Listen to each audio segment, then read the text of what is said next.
This is the Volleyball Coaching Wizards Podcast, covering everything coaching, motivated and inspired by interviews and conversations with some of the world's great volleyball coaches. To learn more about the project, visit volleyballcoachingwizards.com. Now here are your hosts, John Foreman and Mark Lebedew. Hey, in this episode, Mark and I get talking about the idea of keeping things simple and avoiding the urge to add complexity the way we coach our players, especially on the technical side of things. Anders Kristiansson offers some thoughts of his, which are the starting point here. Unfortunately, I goofed the first time we recorded this, and, well, I should say I didn't record it, so that was the problem. So this was the second go-round. Hopefully it turned out at least as good as the first one, maybe a little bit better, because I think my voice is better for it. All right, enjoy. My first principle has to be easy, has to be simple, and has to be, second, comfortable. And like this, I have like 5, 6, 7 points. Yeah. But if you make difficult and hard to do, not comfortable, it will be very difficult to execute, I think. With comfortable, the first picture that comes into my head is as you mentioned, maybe having the really low position in defense that's difficult to maintain, and having the hands out in front of the body at a specific angle that's a really uncomfortable position. And I can remember, maybe it's only 3 or 4 years ago now, that it occurred to me one day how uncomfortable that is and how unnatural it is for somebody to hold that position. Why would you ever ask somebody to try and move or think or from that position? Oh yeah. No, but I mean, if you try to force people to take different stands of the body, and they like you say, it's difficult to hold, and it's even difficult to think about this all the time. You have to think about the ball and to be in a position that you are relaxed and that you can easily move from that position. I think it's so, for me, it's so basic that why should I have a position that is more difficult to move from? I must have a position that is easy to move from. Yeah. And in blocks, it was once in the trend that everybody should stay almost on their toes and with their hands as high as possible. Yeah. And what happens when you have to move outside, or even block the first tempo? The first thing people will do is put their hands down, the arms down, and then up again. And to move sideways, you have to get your center of gravity lower, and you have to take your hands down and you start to move. So it's a totally counterproductive posture to have, for example. And many of these you find. Why you do this?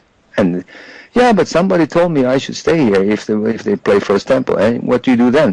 Then I crunch and then I jump.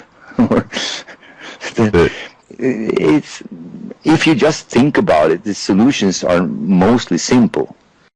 The example that Anders gives, or that you guys talk about anyway, that comes up most frequently when we talk about body position and being able to move and have to change position to move, always seems to be blocking.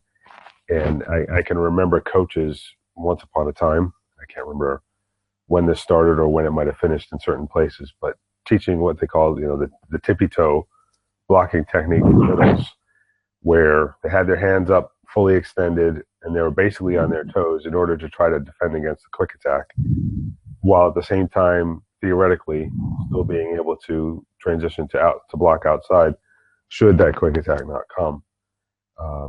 It seems to me like we've largely gotten away from that. There may still be pockets of people who are doing it, but it looks like people have at least given up on that. But there is still, and you can still see this in blocker starting positions at all levels, where they start with their hands way up high, and as you guys talk about, inevitably have to pull their arms down before they move or jump.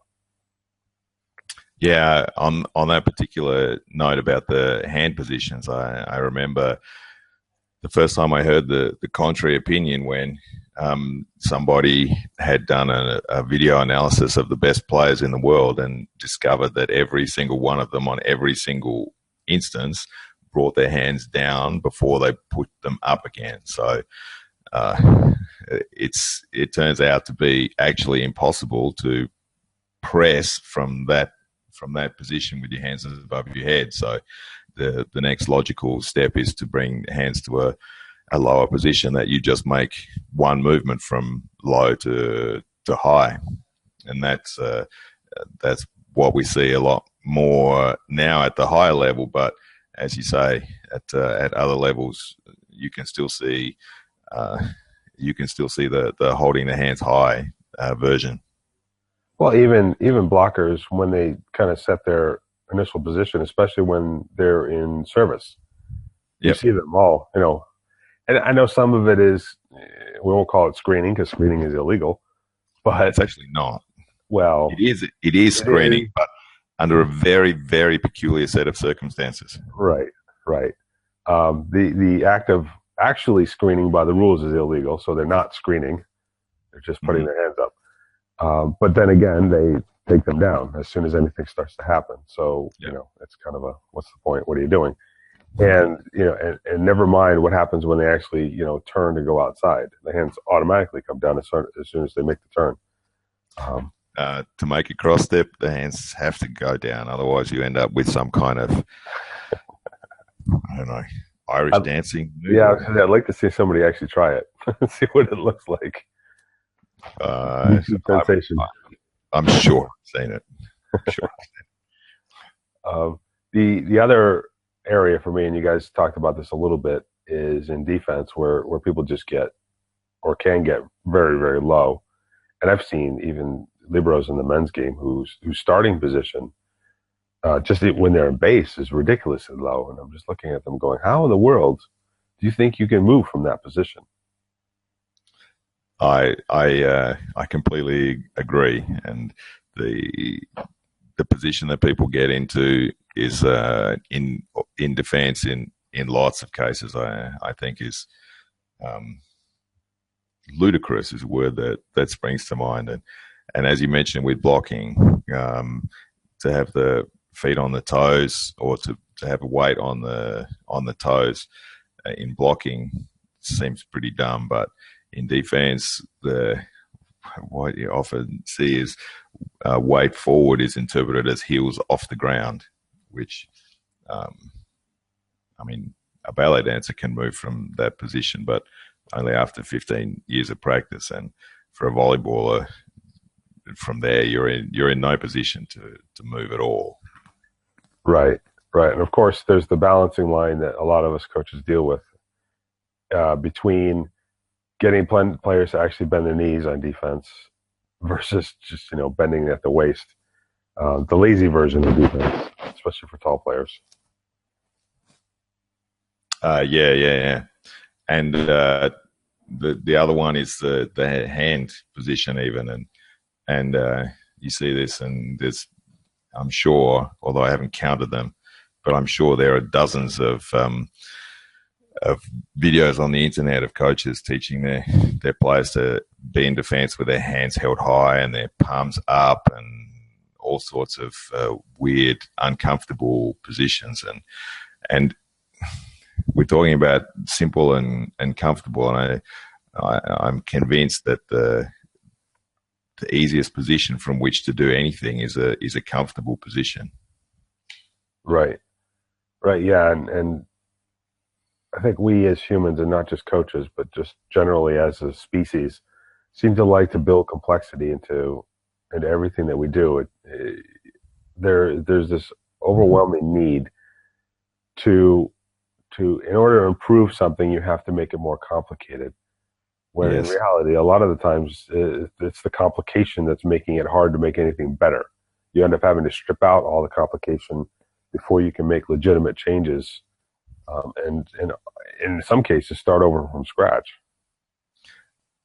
My brother talks about a clinic that he saw with an Olympic gold medal winning yachting coach, and the yachting coach one of the best in the world, if not the best in the world, talked about a rule of three. And he said that every technique and skill in his sport, and he, I guess, at least strongly implied other sports, can be broken down into three key points. And the quality of the coach was defined by the ability to identify those 3 points and to keep on those, to keep everything related to those points. And I think that's a pretty powerful message. Yeah. Now you've mentioned, let's say, a forum discussion that you kind of sort of got into, but then quickly delved out of. That it's something to do with cupped hands blocking. Oh, well, you made the point of needless complexity, or complexity for the sake of being complex, and I can't remember exactly what the forum topic was. Maybe about blocking, or it was about blocking in some context, and some coach from somewhere was absolutely adamant that the best coaches, the best blockers in the world, cupped their hands at the full extension of their block, so that the hand was in the shape of a ball, so they were able to control the ball on contact. And I pointed out to him that, well, I didn't point out, I made the suggestion that that wasn't actually the case, that's the last thing that players were able to, and B, actually in practice did. And he couldn't be persuaded. In fact, he got a little bit angry at the idea that players didn't cup their hands at block. Anger on the internet? You must be joking. But it does bring up.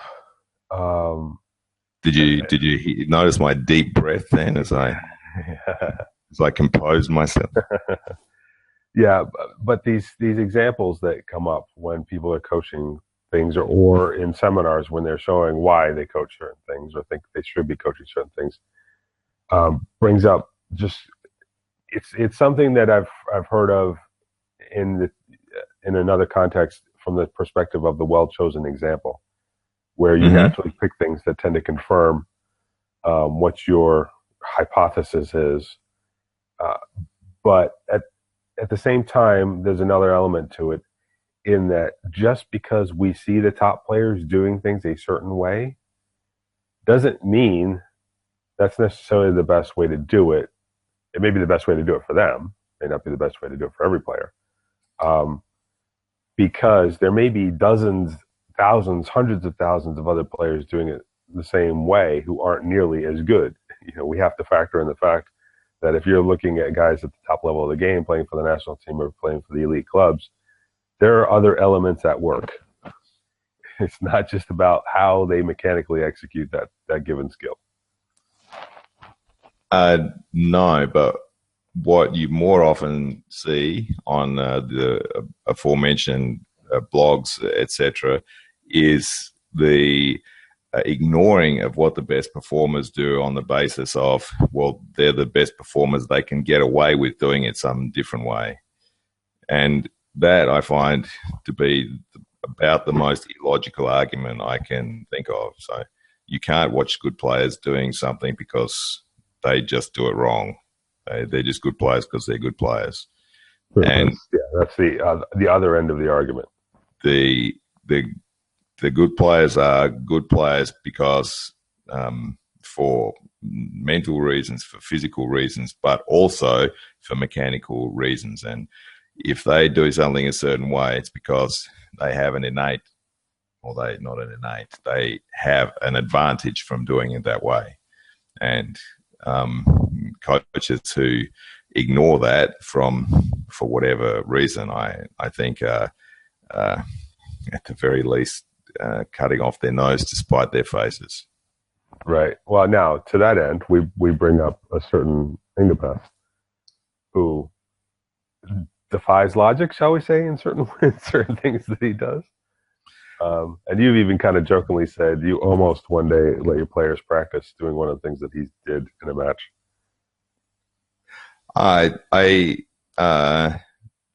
There was a famous match point of the European Championships where he hit a shot from behind his head that went off the block and out. And of course, that was sort of posted around the internet 500 times of an example of his genius and why he's unique and all those kinds of things. And they overlook in that moment a couple of things. And the first one being that that's not what he meant to do. That wasn't his plan to show everybody up and make a name for himself. What happened in the play is that the timing between him and the setter was off. He was a little bit early. The ball was a little bit behind his head. And he had a solution for that situation. Exactly. And it was an emergency solution. And his creativity perhaps was that he was able to use that in that given moment. But it's that was all it is. And the point I made, or the idea I had of getting my guys to practice it, was that it has done the rounds of the internet, for one thing. So if I was coaching juniors in particular, that's for sure that's going to be the thing that everybody wants to do. And so instead of having them thinking about it and talking about it and whatever, I proposed to actually set aside 10 minutes of training time for them to practice. And it's the thing that there's a couple of reasons being. One is that there is something to it. It's creating an advantage from a negative situation. So those are the things that push the game forward, the exploration at the edges of what's currently possible. And the second one is that those are the things that inspire young people to play when they see those videos, when they see those things that they want to go out and try themselves. And coaches want to be controlling all the situations that happen in their gym and making sure the players only do things the right way and so on and so forth. But that's only part of their role. Right. All right. Well, let's go back to the simple thing, the simple and easy. Yeah. Your pet never does anything that's simple and easy. Yeah, exactly. And I'm sure even his coaches who are used to seeing what he does every once in a while go, what was that? But anyway, to the point that you were making earlier about the outing coach. Yes. 3 points, three key concepts for any particular skill. Mm-hmm. I think Tom Tate made a similar sort of observation in his interview, certainly with respect to hitting, where he said, you can break hitting down to basically run, jump, and in his mind, from a kinesiology sort of perspective, throw, because the arm swing in volleyball is very similar to the throw in another sport, baseball or football or something like that. So it's run, jump, throw. And going a step further, one of the things that he he really railed against in his interview was the idea of the quote unquote gurus out there spouting off whatever philosophy they've got in terms of teaching techniques, and the vast majority of them doing things that have no basis in the physiology of the athletes. Mm-hmm. So there's two parts of it. There is, you don't know what you're talking about, coach, and we're making things too complicated. So it all kind of starts boiling down to being really good at communicating coaching cues and limiting the number of cues that you use. Yeah. Yeah, I completely agree with that, and there are in volleyball a few of the skills that you actually can't measure. You can't prove one way or another what a better technique is than another, because it's based around a whole series of assumptions. And spiking is obviously one that's an exception, because that's about creating power, etc. But the finger pass, the underarm pass, there, you can't ever prove one thing is better than another. You just don't have the scientific possibilities to do that. Right, yeah. And there was that whole debate that got stimulated at the U.S. High Performance Coaches Clinic last year, when T. Lee was in and he was describing his bent arm reception technique and talking about allowing for a crossover step for a ball that was outside the body line that had a lot of people, shall we say, up in arms. Yeah.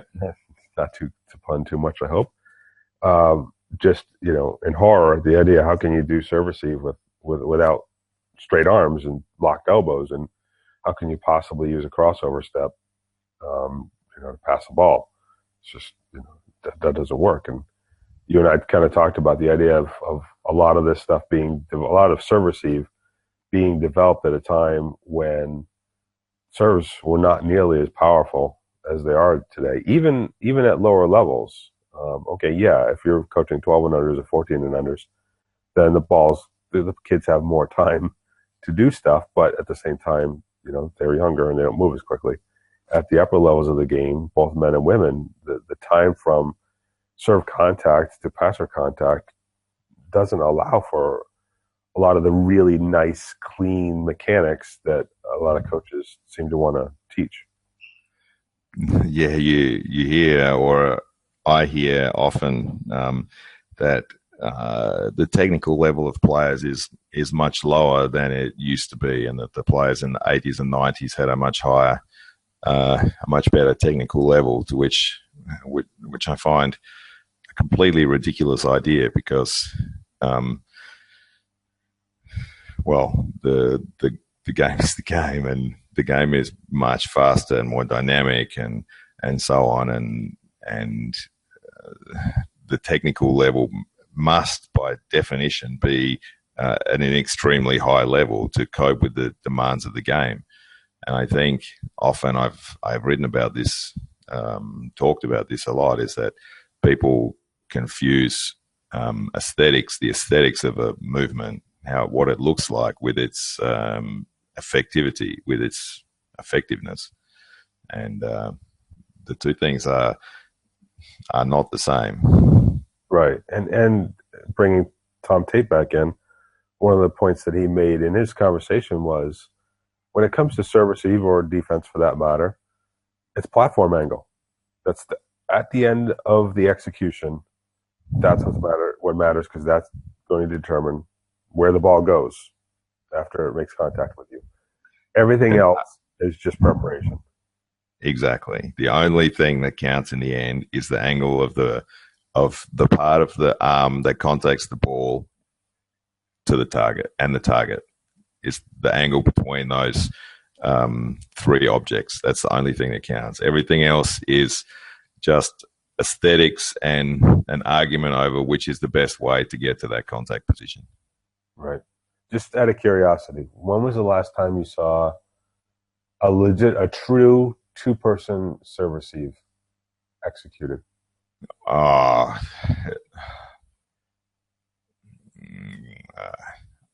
don't think that such a thing exists at this point in history. Oh no, I can't even imagine it these days. I got away with using it in, I think it was '98, with a boys' high school age group team, because I had two really good passers and everybody else was quite mediocre at best. But we weren't facing jump serves. Everything we were facing was relatively easy float serves. And we got away with it and we won our tournament. But these days I can't even imagine going with a straight two. You can have two who take up a large portion of the court and others who have other responsibilities, but not just a straight two. Yes. You'll see often two primary receivers. So you'll see, of the three receivers, only two of them being involved with the play, but if you actually look carefully, there's always more people involved with the reception. So part of the court, the middle blocker will be taking part of the court for the short serve, so that the players can move around and cover the area differently. The third receiver seems to be out of the play, but isn't really, and so very, very rarely you might see a real two receiver lineup. Right. All right. We kind of wandered around quite a bit. Anything else that you could think of, just in terms of the simple, non-complex side of things? I think Einstein has a great quote that I should have had prepared for this about simplicity being the object of everything, and I think the rule of three is really something valuable there. I think just the idea of a player in every moment being relatively comfortable with his or her situation, his position on the court, his ability to move, and a relaxed position is a much better one to move from. So I think what Anders said as a pretty simple, almost throwaway comment, I think is or should be the basis of all our technical work. Right. So as coaches, we should be thinking about making things simpler for our players, not more complicated. We should always be trying to make things as simple as possible. Volleyball is a simple game. It's only coaches who make it complicated. Thanks for listening. We hope you enjoyed this episode. For show notes and more, visit volleyballcoachingwizards.com/podcast. Got an idea for a future episode or want to ask a question? Send an email to podcast@volleyballcoachingwizards.com.